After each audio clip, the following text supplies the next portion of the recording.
The Bootstrap Podcast Show is a production of Kangaroo Fern Media Lab, a grassroots entrepreneur-led movement to bring together, celebrate and give a voice to Australia's entrepreneurship community. On the podcast, we speak with the movers and shakers of Australia's entrepreneurship community to give a glimpse into the future of business. Bootstrap Podcast on AusPod Syndicate. So for today's episode, we're talking about the power of podcasting, how podcasting will help your business, and we also explain to you the true 1000 fund. Our guest is Dave Jackson. He's an award-winning 2018 Podcaster Hall of Fame inductee who has been helping people to understand the technology and to harness its power for over 20 years. He has been known for launching the School of Podcasting in 2005, over 2.3 million downloads. Dave's first podcast show launched on April 4, 2005 and helped tons of people launch their podcasts and asked to be speaker at a conference. In 2017, Dave won the Best Technical Podcast in People Choice Award.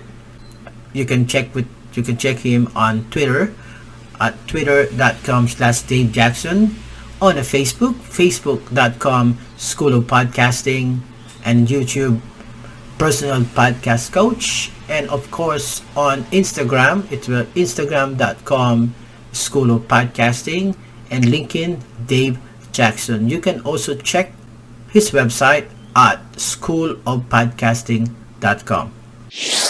Thanks for tuning into our podcast. We love having you here, and it's our mission to bring you all the latest and greatest tips, skills, and know-how to make you the best that you can be. We know that you have it in you, and we're going to show you how. Now, let's get started.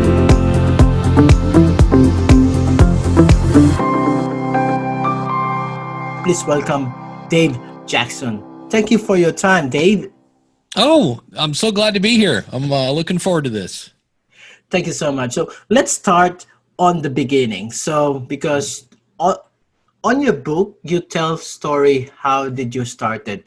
So my first question is, the first page, it say, did you have a lemonade stand? Why did you question that? I asked that just because it's, when you're an entrepreneur, I still kind of just now realize, oh wow, I was an entrepreneur even when I was growing up. I was the guy that and again, I'm not ancient, but I'm not young. But at one point, they were paving my street for the first time. I don't know what, I barely remember what it was before it was paved, but there was all this construction going out on the street. And so it was a hot summer day, and I went out with lemonade and sold lemonade, and was like, well, that was pretty cool. That was pretty easy. All you had to do was be in the right place at the right time. And then later, when I was growing up, this is before they had vending machines in schools, and I didn't realize it till later, but hey, guess what? You're poor. Like, your family doesn't make a lot of money. And I wanted to do stuff, and I needed money, and I took some gum to school one day, and I took out put it in my mouth. This guy's like, hey, can I have a piece of that? And I was like, you know what? There is no place to get gum in this school. And so I started selling people gum at school. I would go down to the local store and buy it, and then turn around and sell it for a profit. And so at the time, I just considered that doing what you do to get by or whatever. And so that's kind of why I asked that. It's like, because that is the person that when you kind of look back, you'll kind of realize that, oh, wow, I didn't realize that even at a young age, I was, finding a way to find an audience, find out what they needed, and then give it to them and earn a profit. How is the podcasting came up? My background's in teaching. I taught a lot of Microsoft Office and QuickBooks and customer service and things like that for over 20 years. And so this goes back, and I was at the time, I used to teach people how to send email because they didn't know what it was. And I was, when the internet came around, I was teaching people how to build websites with Microsoft Front Page, which makes me giggle right now, and how to surf the internet because nobody knew what it was. And there were things like Lycos and Hotbot, and this is way before Google. And so I was, I had a website, and I was putting out a newsletter for musicians. And a friend of mine And this again kind of dates it. He said, do you know how you missed the MySpace boat? Because at the time, MySpace was the biggest thing. And I was kind of a late to that, Your podcast journey starts here. Take the first step on your side. Hustle with us. It starts with a great domain. Get your podcast web host with Beard and Coffee at www.beardandcoffee.com.au or find us at Facebook. Whatever website. And I said, yeah, I know. I kind of missed the MySpace boat. He goes, well, I just came back from this marketing convention. And he goes, the next big thing is going to be podcasting. And I remember I went to Google at the time and searched it. And there was 1.5 pages of results. And I was like, I think I broke the internet because I'm only getting a little bit. And so I kept trying, and there just was, this was back in 2004. And I just was like, holy cow. So when I finally found a couple websites and figured out how to put one together, and I remember I uploaded my file to a website and then fired up this ancient software, and it came down to my computer, and I was like, oh, okay, I see what this thing does. This is going to be pretty cool. And at the time, everybody was saying podcasting was going to be the next big thing, and membership sites were going to be the next big thing. And at that point, I had been let go of my job, and I was going to go back to school to get an actual teaching degree. Even though I'd been teaching, my original degree was in electronics. I just kind of fell into teaching, but I needed an actual teaching degree. So I went back to school, and I needed something to keep me in my car and my phone and insurance and everything like that. So I started the School of Podcasting. I was like, well, if membership sites are going to be big and podcasting is going to be big, let's start a membership site about podcasting. And it took a while. The first couple of years were horrendous because nobody knew what a podcast was.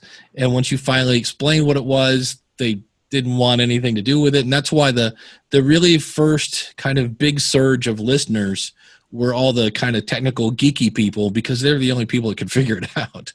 So that's kind of how I got into podcasting.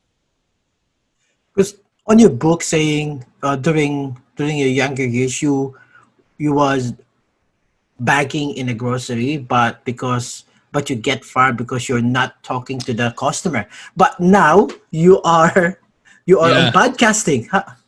Yeah, if my 16-year-old self could see me now, they'd be like, no way, that's not going to happen. But yeah, I was I didn't have a whole lot. I still don't have a ton of self-confidence. I think we all have that kind of imposter syndrome going on. But I got a job as a grocery bagger, and I thought I was doing okay. I was stocking and getting the carts and everything else. And they just pulled me into the office one day, and they said, yeah, we're going to let you go. And I was like, oh, and he goes, you're a nice guy. He goes, but we need you to talk to the customers. And he goes, you don't seem to talk to anybody. And I go, well, I talk to the cashiers. And he's like, yeah, well, we're just, he goes, you're just a little too shy. And I was like, oh, okay. And I'd gotten that job through my high school. And the teacher that got me the job kind of pulled me aside and said, hey, I heard what happened. He's like, yeah. And he goes, I need you to be more like my best friend, whose name was Scott. He goes, you need to be more like Scott. Well, my friend Scott was the direct opposite of me. He was Mr. Outgoing and, hey, what's going on, everyone? I was like, I cannot be like that. And he just said, look, here's what you have to do. I want you to act the way you want to be, and someday you will be the way you act. Now, today we call that fake it till you make it, but it was good advice back then. So I just decided I will start pretending I'm outgoing, and it just kind of got you going. And I ended up taking a speech class and realized that if you can use humor in a presentation, if I can get people laughing, then I feel a lot more comfortable. So it's one of those things. I still laugh. I mean, I made a living for decades as a teacher, so I'm standing in front of people doing that. But if I'm doing a presentation, if I'm doing a keynote or something like that, it's always kind of funny, and it's completely normal. But about 5 minutes before I go on, my hands turn incredibly white and they're freezing. And I'm like, oh, it must be time for me to go on. I just get a little nervous. But once I start, then I hit the stage, I'm fine. But my 16-year-old self was definitely not an outgoing person. Now you can't shut me up. So you're saying about impostor syndrome. This podcast is brought to you by AusPod Syndicate, powered by Kangaroo Fern Media Lab. Kangaroo Fern is Australia's independent video and podcast management agency with a mission to help individuals and entrepreneurs to start their own podcast and harness the power of podcasting. Book now via www.kangaroofern.com. What do you think to a business owner or entrepreneur who is starting up, already have a business? Is the podcasting can be a good benefit for them, but sometimes they're not able to do that because they're thinking of they cannot do it. It's hard to do podcasting. That's because of the impostor syndrome. Yeah, you always have that thing like, who would listen to me? And so there are a couple things about that. Number one, everybody has, I just listened to an interview where John Lennon's kid, Sean, interviewed Paul McCartney of the Beatles. And he explained how when they were going through, the Beatles can't read music. I was like, you got to be kidding me on that. And because of that, they didn't feel like they were real musicians. And I was like, wow. And Garth Brooks was a guy that he was deemed the most successful solo male artist of all time, and outdoing Elvis and everybody else. And he was going to do a concert in New York City's Central Park. And he was worried nobody was going to show up. I was like, you just heard you've sold more records than anybody. Like, what else do you need? So we all have that. And I had that and I still kind of occasionally that'll pop in my head. And there are a couple of things you have to remember. When I was a teacher, there were times when I would have to teach an advanced class, and you're always worried, about, do I know this stuff inside and out? And one of my mentors told me, he goes, look, you don't have to know everything. You just have to know more than your students. And I was like, that's a good point. And the other thing is, you don't have to worry about people. So many people, especially when you're starting a podcast, you're like, well, I'm going to put this out for everyone. And while it is going to everyone, not everyone is listening yet. So don't get worried about these big numbers, because when you first start, you're not going to have big numbers at all. It takes a while to build that audience. And the other thing we kind of jokingly say on my podcast is nobody's going to punch you in the face. If you do a podcast and people don't like it, they just delete it. They just don't listen. And so the more you know your audience, and if you're a business and you've already been running a business, you kind of already know your audience. You know what they want. The more you know your audience, the better the content can be. And then the podcast for a business is not the business. It's the marketing arm of the business. One of my favorite phone calls I've ever received is I actually have a phone number on my website. And on occasion, I will answer that phone. And I pick up the phone and I'm like, hey, this is Dave. And the guy goes, Dave Jackson? And I go, yeah. And he goes, you answer your phone? And I go, on occasion. He goes, I'm driving from Minnesota to Georgia. He goes, I've been listening to you for 3 straight hours. And I go, man, that is a lot of Dave. Like what you hear so far? Make sure you never miss an episode by clicking the subscribe button now. This podcast is possible by listeners like you. Thank you for your support. Now back to the show. And he goes, I just want to let you know, I don't know what I'm going to podcast about, but you're my dude. He goes, so when I'm ready to go, and I'm like, well, you know where to find me. And he's like, all right. And so that's what you're doing, is you're building that relationship with your potential customers, because, and this is why I always say, if you can share a little bit about yourself, but not just like, hey, today I'm going to talk about my cat. That's not really going to do it. But if you need to make a point, an example of that is I talk about how when you first start, because you don't have a huge audience when you start, it can be a little soul crushing when you spend 5 hours on that first episode and it goes out and you're like, wait, I got 30 downloads. Holy cow. Wait, what? But I say you have to have a lot of passion. And so I did an episode on this once, and I said, you need to have the passion of a 16-year-old who wants their driver's license. I said, because when I was married, I had a stepson. He was 16, and if I got within 20 feet of that kid, he would say, hey, can we go driving? Hey, can we go driving? Hey, like, that's all he thought about. That's all he wanted to do. And I said, you kind of need that passion when you first start out. This is something that even if somebody wasn't paying you, you would be talking about this topic because you love it and you love to serve your audience. I said, that's the kind of passion you need. So I put that story out, and then my audience replied and said, oh, wow, Dave, I'm going through the same thing. My daughter almost killed me last week. And so then now I've got somebody contacting me. Now I can start that conversation. And so that's a way that they kind of get to know you. And then if you deliver good advice, then they trust you. If I say, hey, go try this product, it's actually pretty cool, and they do, and it works, they're like, oh, that person seems to know what they're talking about. And so they know you, they like you, and now they trust you. If you can I always say whatever the schedule is. I do a weekly show, but some people do twice a month. Some people do 3 times a week, whatever it is. Pick a schedule and then stick with it, because now for me, I publish every Monday. And so people know every Monday you can count on Dave to be on your phone. So now they know you, they like you, and they trust you. So when you do say, hey, I've got a new book, Profit from Your Podcast, they go out and buy it. So that's really what the podcast does. It's not the end of cold calling, but the people that listen to your show are much warmer leads than those people that aren't. So you're saying you have to have a value and serving your audience with the good, like a benefit to be good on podcasting. So you say do you believe on the true fan? What, the 1,000 true fans? Yeah, the 1,000 true fan. Yeah, it is. And what really that comes down to is, if you can get 1,000 true fans that literally would just do anything for you, because those 1,000 true fans are also going to tell other people.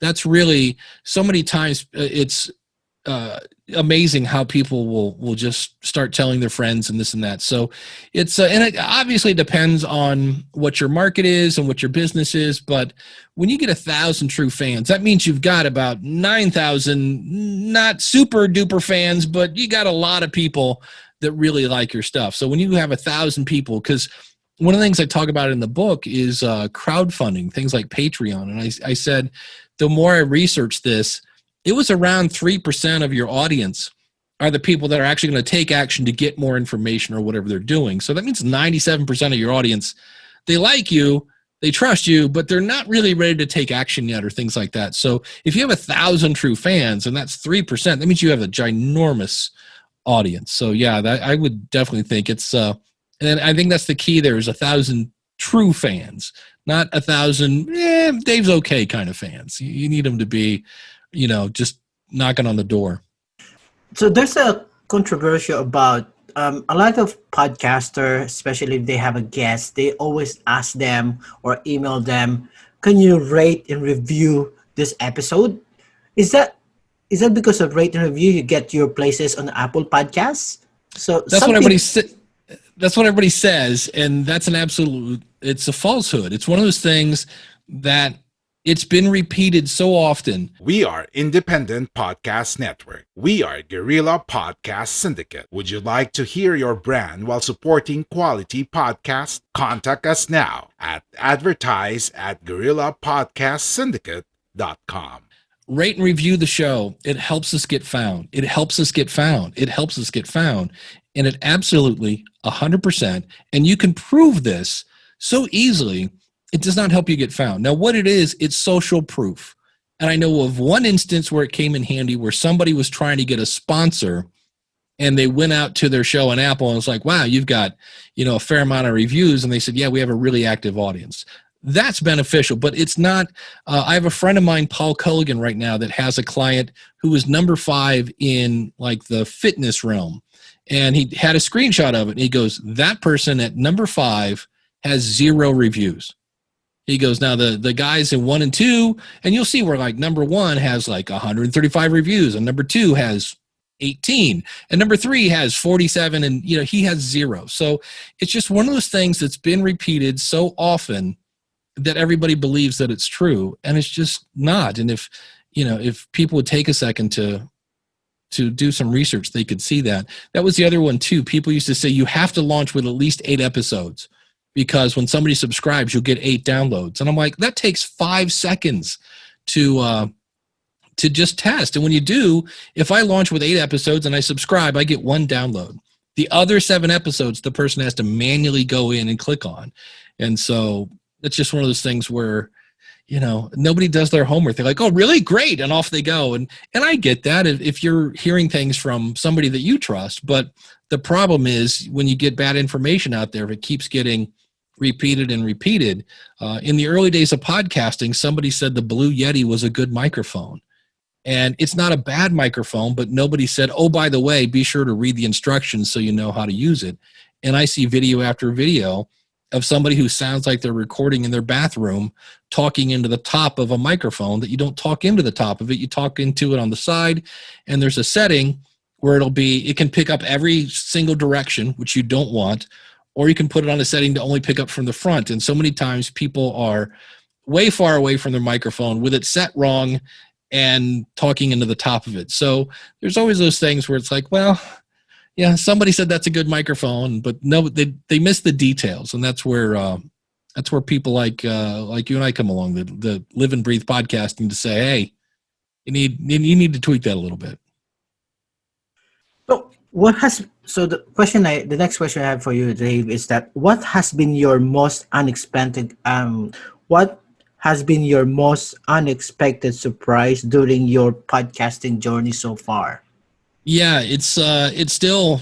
I contacted him this year. I had an email from a guy, and he said, "Hey, Mr. Jackson," which I always laugh because Mr. Jackson was my dad. Just call me Dave. And he said, "I want to let you know, I was in a bad place in my life. My best friend of decades, I'd grown up with this person, died suddenly. I had lost my job of 20 years, and I was waiting to hear if I had cancer or not, and I was pretty sure I did. And Halloween is my favorite day of the year, and I decided that I was going to take my gun and end my life on Halloween." And he goes, "But I heard your podcast, and you said that sometimes starting a podcast can give you a purpose. And so I thought, well, maybe I'll start a podcast." So I did, and it's kind of picking me out of my doldrums. He goes, "Obviously, I need to talk to somebody, because when you're seriously considering suicide, you probably should go talk to somebody." He goes, "But I just want to let you know," he goes, "I consider you the fact that you saved my life." He goes, "If it wasn't for your podcast, I'd be dead by now." And it's hard to make me speechless, but that one, A, made me cry, and B, I was just like, and I printed it out, and I showed it to my brother, and he's like, "You're kidding me." And I'm like, it's just me in a spare bedroom talking into a microphone. I didn't expect any of this kind of stuff. And I was at an event, and a friend of mine is Ken Blanchard. He does a show called Speak Life, and Ken's got a military background. He's also a pastor. And because he kind of connects more with military people, he goes, "I'm not trying to one-up you." He goes, "I got 5 of those." And I go, "You're kidding me." He goes, "Yeah." He goes, "I had one guy call me, because he ends his show. He goes, "Oh, by the way, I love you, and there's nothing you can do about it." That's how he ends his show.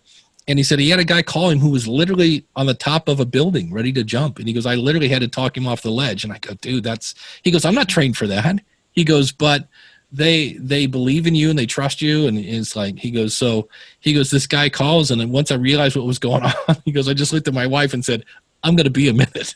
So those are the things that you have no idea, because it's just you. If we go back to that impostor thing, right? It's just you and a microphone. I do a weight loss show, and I did an episode once, and I said, "Hey, if you have to lose a lot of weight, that can really just kind of bring it down." I said, "So don't think about losing 100 pounds. How about if I said, let's lose 10 pounds? Could we do that?" "Yeah, I think I could do that." "Great." I said, "And then just lose 10 pounds 10 times. And about 8 months later, I get this email, "Hey, Dave, I did it." And I'm like, "Great. What'd you do?" This podcast is brought to you by AusPod Syndicate, powered by Kangaroo Fern Media Lab. Kangaroo Fern is Australia's independent video and podcast management agency with a mission to help individuals and entrepreneurs to start their own podcast. And she said, "I lost 100 pounds. I lost 10 pounds 10 times." And I was like, "That's amazing," because I hadn't. I was still as fat as always. And I was like, so it's those times when it kind of sets you back. You're like, wow, this microphone thing is loaded. You got to kind of be careful what you say. But you also don't realize how you are affecting people. And I hear about podcasts. One is called Adoptees On. Haley Radke does it. And it's all for people that have been adopted. And I wasn't adopted, so I don't quite get that. But it's a unique situation. And if you've never been adopted, the only people that understand that are people that are in the same shoes. My buddy Lee Silverstein does a show. It was originally called the Colon Cancer Podcast. And now it's called We Have Cancer. And again, the only people that understand what that's like. And so you end up with I always say podcasting is a little more like cable television than it is radio, because cable television has all these super, the Animal Planet, Weather Channel, Cooking Channel. These aren't meant for everybody. These are kind of just one topic, super deep. So the only people that know what it's like to have colon cancer are those people. And the people that find that show are like, I thought I was the only person going through this. And so now you don't feel alone. And that is so powerful, to have somebody who feels like they're the only person in the world to now I have a whole community. That's so powerful and that's where I really see podcasting making a difference for people. So you're saying that's the power of niche. So you have to have your own niche. You're just not. Well, that's where the you end up with those super fans. You don't have to have a niche, but if I do a show where I'm going to talk about sports and money and society and culture, that's every TV show out there. That's the news. So it's kind of different that way. So when you have a niche, now I have people, I'm talking about a subject that you can't get anyplace else, especially in a deep dive. I think my favorite example of that is just like, wow, you cannot get more niche than that, is a guy that contacted me that does a show about chameleon, the little kind of lizard thing, chameleon breeding. And I was like, you're kidding me. And he goes, yeah. He goes, I make cages for chameleons. So I do this show where I give tips about how to breed them and how to raise them. And oh, by the way, if you need a cage, and he actually said at one point he was going to his manufacturer, the guy that made the cages, said, hey, can you kind of quit talking about the cages so much on the podcast because we can't keep up? And he was actually thinking about doing that. I said, no, my friend, you don't turn it down. You turn it up and you get a different manufacturer. I go, so, it's great like that. So yeah, you don't have to niche, but when you don't, you end up sounding kind of like everybody else. Anytime I see the title random, where we interview random people, blah, blah, I'm like, because even if it was a show, let's take a niche. Let's say I wanted to do a show about blues music. Okay, is it electric blues?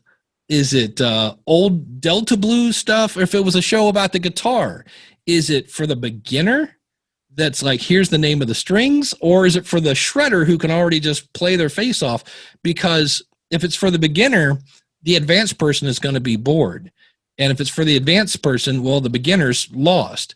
So when you focus on a particular niche, yes, you're cutting out some of your audience. That's absolutely true.